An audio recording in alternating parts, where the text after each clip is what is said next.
Pozdrav! Danas ćemo govoriti o hidraulici i pneumatici, znači i vršit ćemo jedan ogled. Za taj ogled su nam potrebne su nam dvije šprice, jedna manja, jedna veća, jedno plastično crijevo.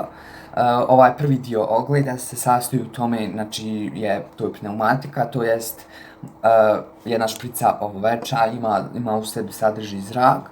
I ako bi pritisnuo sada klip te veće šprice, taj zrak znači prelazi u ovu manju špricu.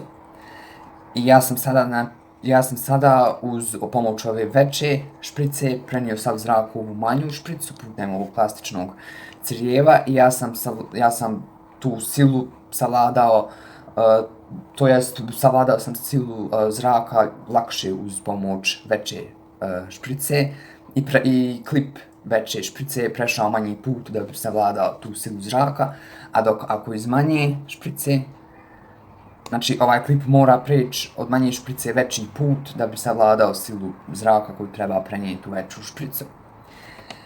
Sad ćemo probati, znači, hidraulika i za to nam je potrebna voda. I znači sad iz ove manje uronim je u vodu.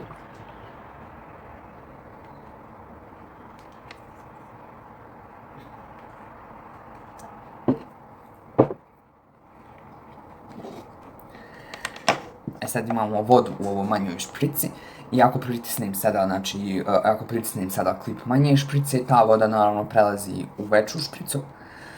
I sada uspio sam, znači, sada sa još manjom silom mogu, na primjer, iz većeg klipa iz veće šprice u manju špricu.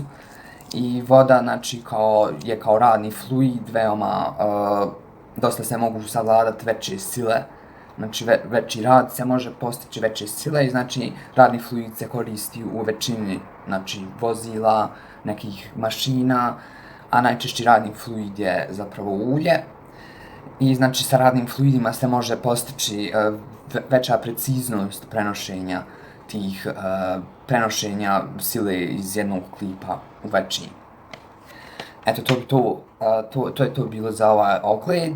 I ovaj ogled nam je zapravo dokazao da radni fluidi imaju da se jednostavno bolje postiže rad i sila, znači, u nekim mašinama, znači ako neka mašina koristi radni fluid, znači možemo se pouzdati u tu mašinu da će ona, da može uraditi veći rad i da može veće sile savladati. Eto, to bi bio moj ogled vezan za ovu oblast hidraulike i pneumatike. Hvala vam na pažnji.